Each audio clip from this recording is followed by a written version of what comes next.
रहमान रहीम। नाज़रीन, अबू आजम अबू हनीफ़ा रज़ियल्लाहु अन्हा के वालिद का इंतकाल हो गया।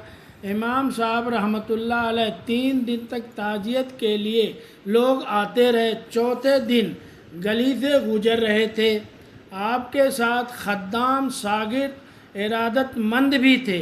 गली में गए तो वहाँ आपका एक मुखालिफ मुसलमान था, मोमिन कहलाता था, पर आपका मुखालिफ था। तो वह चौक में आपको मिल गया। अस्सलामु अलैकुम के फ़ौरन बाद कहने लगा, ऐ नुमान बिन साबित, मैंने सुना है आपके वालिद का इंतकाल हो गया। फरमाया, हाँ। कहने लगा, मुसलमान हूँ, मोमिन हूँ, आपके कबीले का हूँ, अपनी वालदा का निकाह मेरे साथ कर दें। बड़ी तकलीफ़ वाला मंजर है, बड़ी अजनियत नाक बात है। आपके मोहसिन ने तलवार पर हाथ रख लिए। इमाम साहब ने फरमाया, उसने निकाह की दावत दी है, एक जायज़ बात की है, लेकिन इतना गलत तरीका अख्तियार किया है।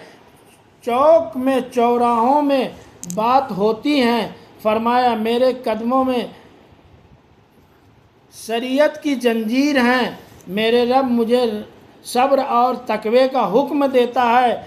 सारा हौसला जमा करके इमाम साहब ने फरमाने लगे, इद्दत गुजरती है तो आपका नाम लेके वालदा की खिदमत में अर्ज करूँगा।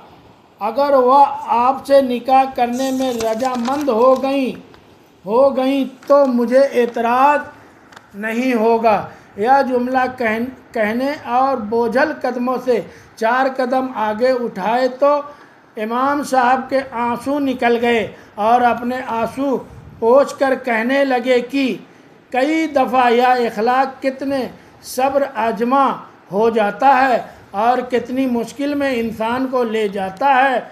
अभी इमाम साहब अगले चौक में गए थे और धड़ाम से ज़मीन पर गिरे। उसकी रूह परवाज़ कर गई। लोग दौड़कर आए, कहा, हुजूर, इसका इंतकाल हो गया। आपने क्या कहा? आपने कोई बद्दुआ दी?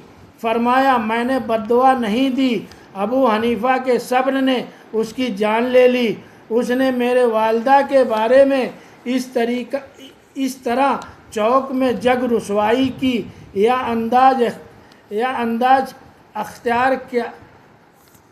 इख्तियार किया।